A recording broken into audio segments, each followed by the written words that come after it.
People come up to me all the time and say, "Hey, I love your videos. You're doing great." I get compliments on the delivery and the quality, and I get so many of these, and so that's really encouraging because it shows that it's working.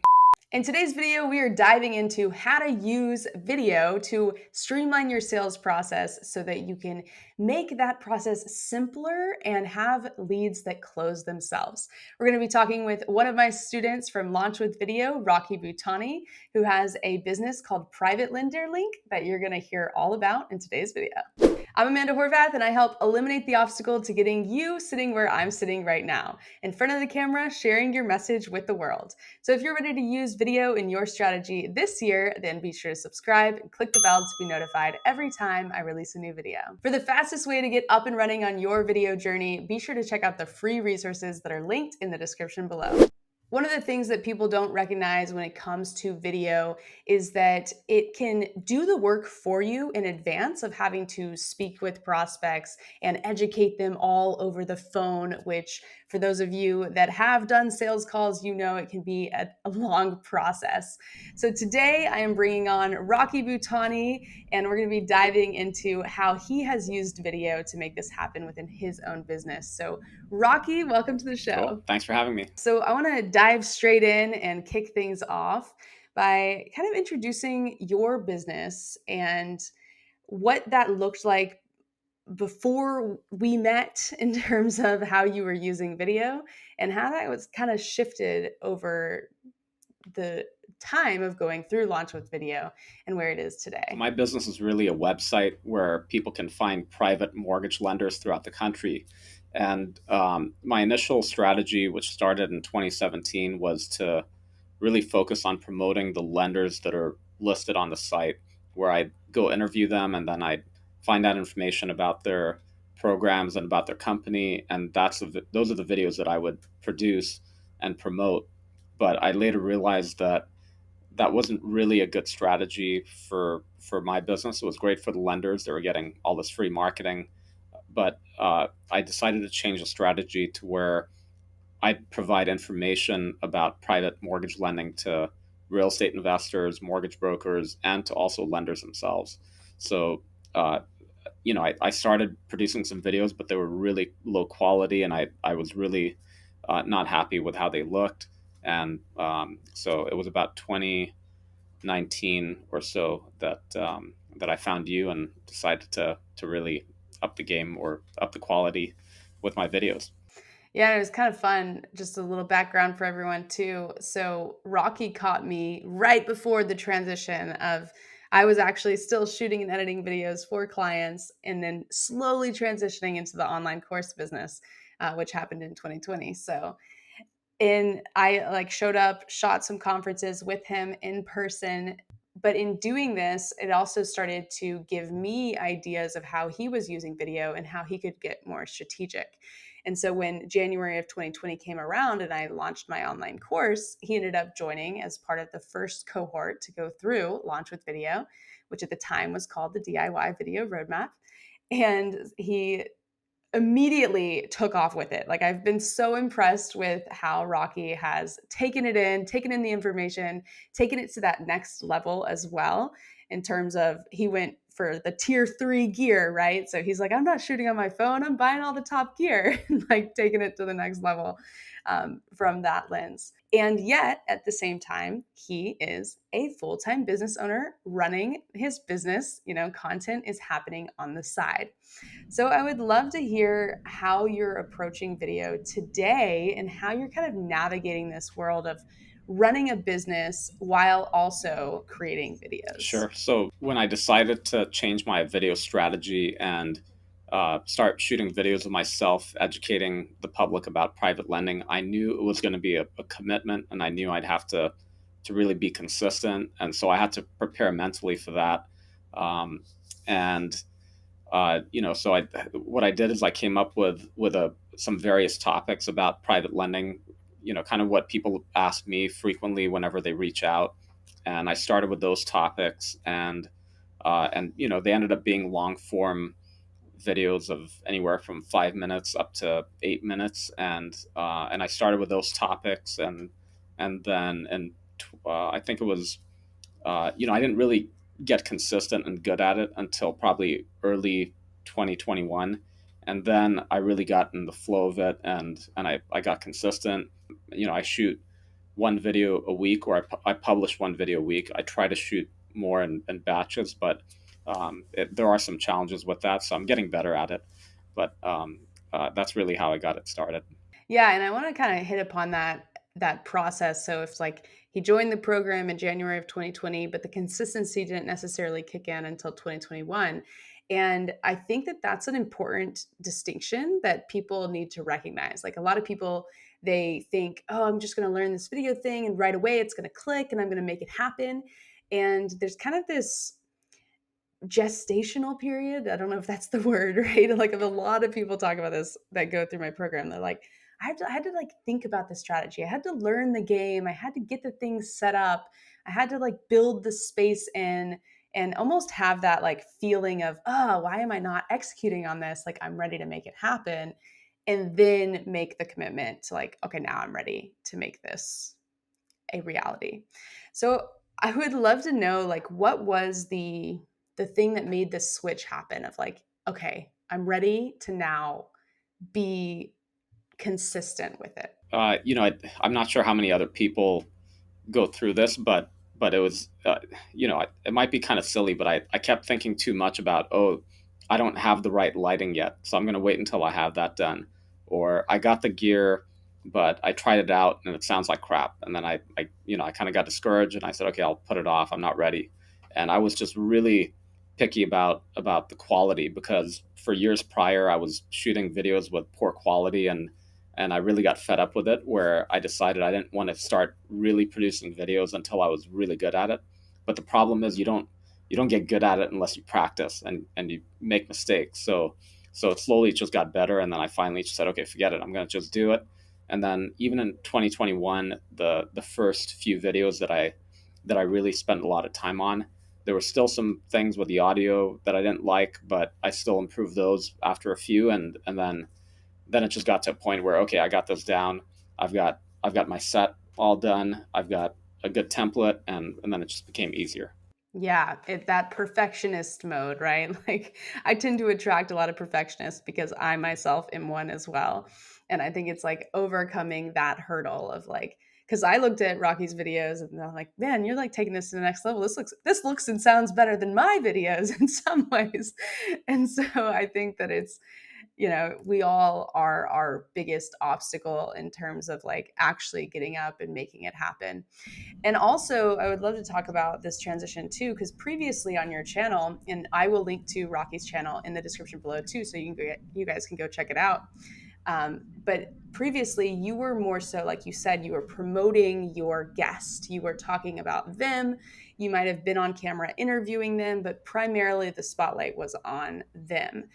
And today, your videos, and one of the things we talked about in Launch with Video is like you stepping up as the expert, you being the face of the brand. And I think that there's a little bit of a transition that happens there too. So could you talk about that process and how you went about approaching being okay being the face of Sure. the brand? So in the beginning, it was more because the website is and the entire business is about promoting other companies. That was kind of the mindset. Is I had this idea to do some filming at industry conferences, where I'd interview people even if they weren't really on the website or they weren't part of my network. It was just to get content, and just to. I just thought it was a good strategy to just promote other companies, promote the event, and then the lenders that were on the site, I would go to their offices sometimes and do an interview with them, and then I started running into these issues where I'd interview a company, I'd spend all this time doing the videos, and then they were no longer part of the network, so it seemed kind of wasted. And then I had a lot of people saying, reaching out and saying, hey, I want to do the videos. They weren't really interested in the main service offering; they just wanted the videos, and I wasted a lot of time on those as well, and I just had a bunch of other issues. So I started getting fed up with that, and then I just realized that the long term strategy, it might be better if if I'm the one on camera, not that I really wanted to promote myself, but I realized that it just made more sense for the business. Because otherwise, I was, people were trying to hire me as a videographer and pay me for services, and I would always offer it for free because I wanted to own the content and I wanted control. But I first of all wasn't all that good at it, and then I was just it was very problematic business wise in a lot of ways. Yeah, so I think that this strategy component is where a lot of people come in. Like, even if you have nailed the tech, right? Which you say you're not very good at it, but like you had figured it out a decent amount by the time that we had connected. It was just about dialing in that strategy component and actually having video work for you. So you were paying videographers, you were doing it yourself, you were putting all this effort in. You weren't seeing any returns, and so, in this shift of, what, maybe I need to hop on, maybe I need to start educating people on like what I know and start building this network and making it happen and overcoming that perfectionist mode and stepping up. One, it becomes easier to stay consistent because you're not having to rely on going to conferences in order to Yeah, shoot these yeah, videos, right? Especially in 2020 when everything closed down, right? Now that things are slowly opening up again, you could now shift this and maybe at conferences use your strategy, but the strategy component is there. You can batch record on your own, not relying on other people. So having made this switch within your business, how have you seen it impact how others are viewing you when you show up at these conferences, in terms of people reaching out to work with you, impacting sales, and all of that actual results part of the it's business? uh it's really remarkable. Like I just got back from a conference in Scottsdale a couple days ago, and even there, and this has been happening for the past year, where people I don't even know who they are. I guess they're part of my LinkedIn network. It's usually LinkedIn because that's where the industry people are, and people come up to me all the time and say, "Hey, I love your videos. You're doing great."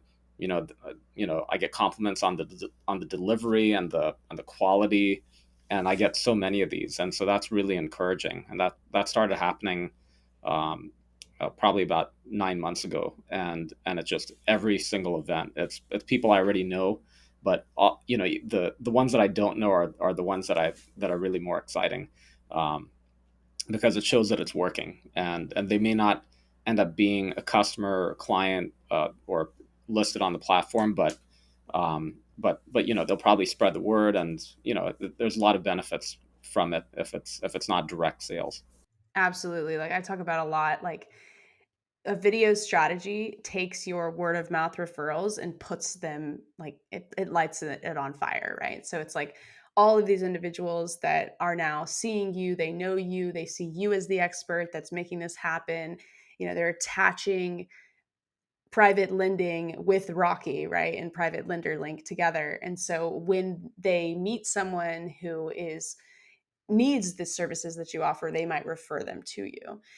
So I think it really is such a cool moment when you've been putting in the work. You're like, I don't know if this is working. People aren't commenting. I'm not getting as many views as I want. But then you show up to a conference and it's like, hey, you're that guy, right? Exactly. Like, Yeah, and it's been huge, and the good thing, or the thing that makes it easier for me is I'm not a lender offering offering money to people. So it's like I'm a neutral party that wants to help people. So that kind of makes it easier, and you know that that makes it easier for people to watch, because if it was just a lender trying to sell their own lending services, it might be a little more difficult to grow that audience. But being having the role that I do in my industry, and having it being a small sector of the mortgage industry, it makes it a little easier to to get people to watch. yeah, and I think that this is a really important point too, because one of the things that I talk about a lot, like within the online community of Launch with Video and in general, is this concept of disrupting your industry. So this is where video really comes in. It's like you said, you're the middleman, right? There's these private lenders, there's individuals like the real estate investors that need to be connected to one another, and there's a lot that has there's a lot of disconnect because this one lives over here, these live over here, and you're trying to connect the two. So this concept of using video to educate people on what they don't know in both camps, as well as looking at, okay, where can I as a business owner fill a need in the market in order to make more revenue and make an impact in the world that I'm here to make, and like find your purpose. I think that's another really Sure. big component And of video what as people have well. to realize is it's kind of a long game, and you have to look at it as an investment where you're not always going to see immediate results. You're not going to get immediate sales out of it. You just have to make it part of your business and your lifestyle, and realize that the rewards are going to be huge. And whether it takes 6 months or it takes a year or it takes 2 years, if you're just consistent and you keep improving it and put out good content, good things will come, and you will be rewarded. Absolutely. And when you're a business owner doing that, you got to have the sustainable strategy, right? Like you can't be doing this full time. Like you need to be able to make turn out videos very quickly and while being able to continue doing whatever it is that you were doing. Sure. And one more thing about the industry conferences is I've tried this at a couple where there are certain topics where I want to produce content about it, but I'm not an expert in that subject. So I have tried a few interviews, but I'll do a kind of an intro and an outro here at the office of myself speaking. Then I'll bring in the interview that I did at an event, and that I'm shooting on my phone, but it kind of mixes it up a little bit, and it's I don't want to pretend like I'm an expert on all these little things. Some of them are legal questions that I'm not going to try to speak about something I'm not familiar with. So that's also a good way to mix it up a little bit. It's like learn the game, know how to produce the content, and then be able to play with the format of that. So it's like you're taking the same format, which is everything that I teach, right? It's like sustainability, like reduce decision fatigue. You're using the same script structure in every single video. But then when you learn it, now you can kind of play with how that actually shows up in video form. So I love that you're doing that. I love that you're testing it because that's what it ultimately takes, because it's cracking the code for your specific business and how to use video. One other point that I wanted to kind of hone in on is you mentioned LinkedIn, and I'm a big fan of LinkedIn. I think that YouTube and LinkedIn, especially from a business owner standpoint, is such a powerful two-pack combo. And so I'd love to dive into how are you using your video across these two different strategies, Sure. specifically on LinkedIn So as well. when I edit a video, I'll export three versions. There's one for YouTube where that there's a few bits that mention subscribing. So that's the YouTube version. Then I'll clip that out, and then I'll make a LinkedIn version with the social teaser template that you gave to me. And then I have a third version that's slightly modified, but that gets embedded on the website in an article. So what I do is I always put it out on LinkedIn, and then um, that really gets to my followers. It gets to a lot of the lenders in the network. It doesn't really get to a lot of the users of the site, because LinkedIn, the real estate investors may not really be on LinkedIn, or they may not be connected to me on LinkedIn. So it's mainly the borrower. I'm sorry, it's mainly the broker and the lender network. And every time I put out a video on LinkedIn, I'll get, I consistently get at least 500 views, sometimes up to 1,000. I get people commenting. A lot of people I already know, and some of them I don't, but they have something to say about that topic.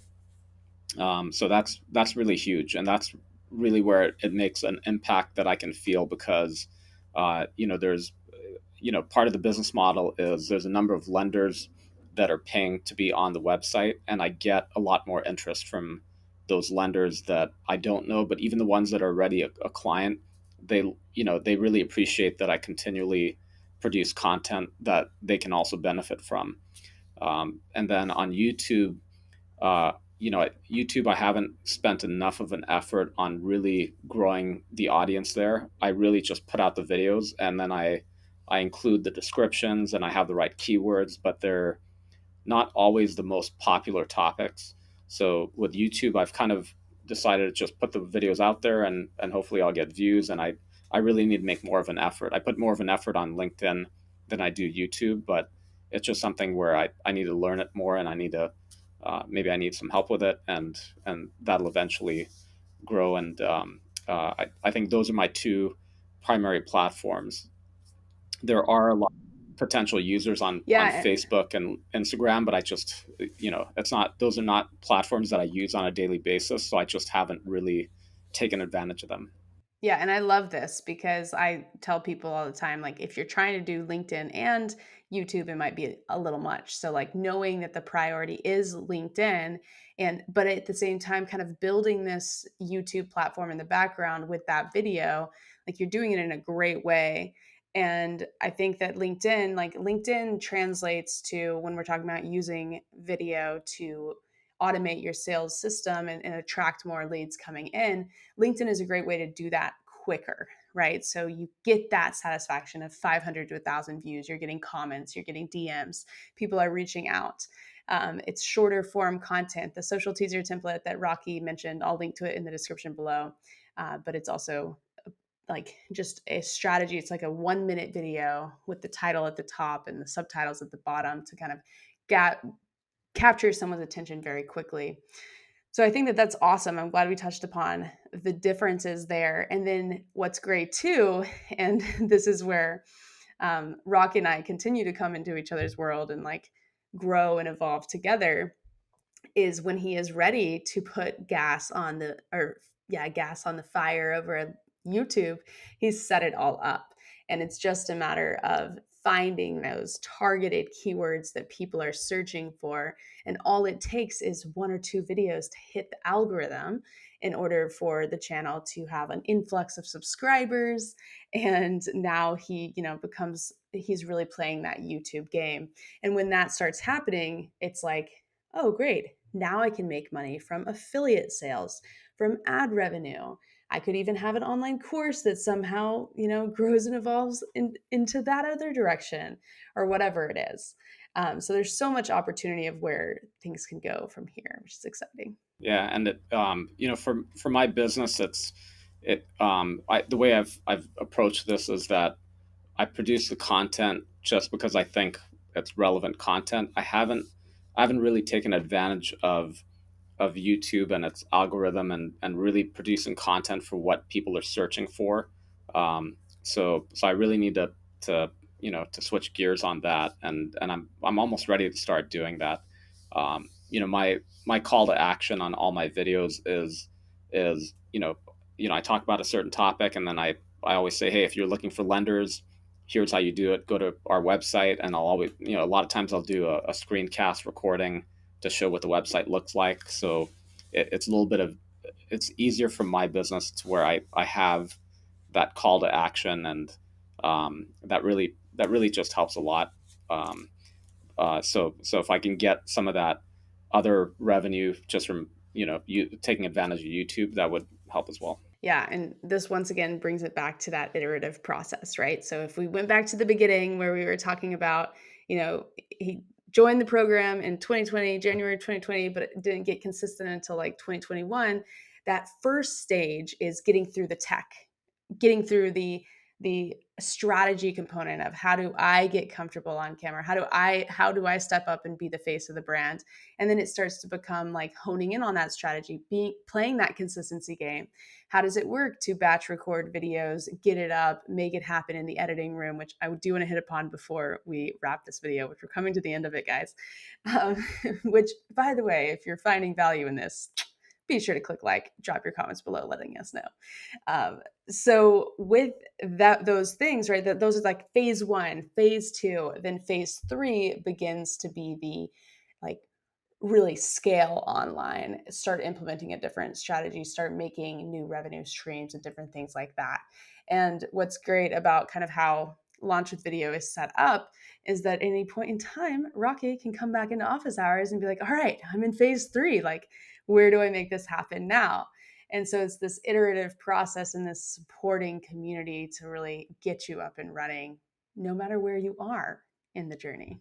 Yeah, so when I was really getting started and started really shooting videos and using what I learned in the course, there were always some things that I needed time to figure out. I had questions, and it was great that you were available to help out. You know, you had these group sessions where everyone that was part of that course could collaborate and ask you questions, and that was super helpful. And then, the course was so well done. The production was amazing. All the content was amazing. So I found myself watching a bunch of the different chapters or sections over and over again until I really got the hang of it and really understood it. So that was super helpful. And even till today, there's a few things that I need to go back and get a refresher on, and the videos are still there, and I still have access to it. So that's been huge. It's an ongoing, growing, evolving community, all rising to the top together. So it's a lot of fun. Okay, one last thing I want to hit upon before we wrap this video up is editing. So some people that go through the program, they decide, you know what? Editing's not my thing. I want to outsource from the beginning, and they dive on into that portion because the course does set you up to be able to outsource.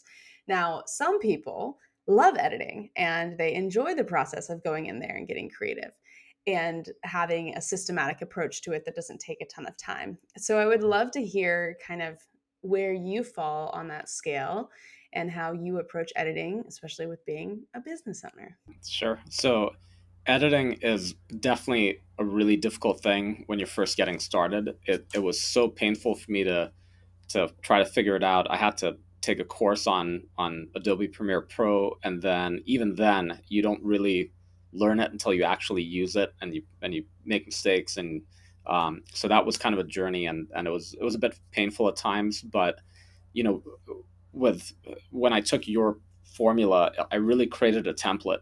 I had all the transitions set up. I had the title format set up, and I picked my colors. And once I had that, the editing just got a lot easier because most of the videos have a similar format, and now it's just easy. So now when I produce any videos, I still edit it myself, and I'll eventually outsource a portion of it, but I really don't mind the editing. I actually enjoy it. I don't mind sitting, it takes me an hour or less to edit and then export all the videos.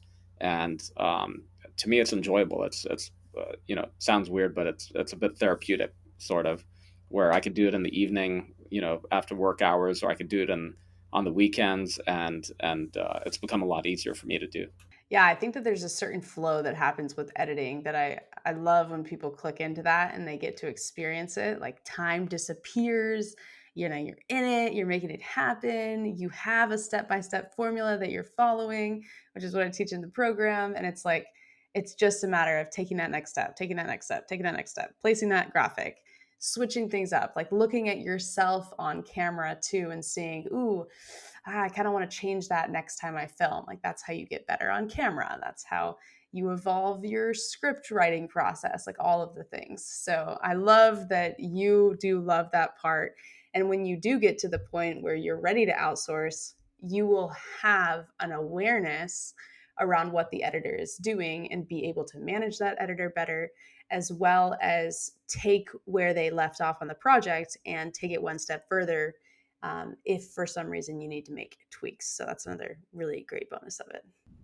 Yeah, I'm looking forward to getting to that point where I'm ready to outsource. For now, it's manageable because I'm doing one or two videos a week, and it's just part of my schedule and my routine, and it's fine for now. But as I grow and start putting out more content, and obviously I still have to run my business, so I kind of work this into everything else. But for now, it's fine, and I'll eventually get better at it. I love it. All right, so I said we're going to end with editing, but I have one more quick thing that I want to cover.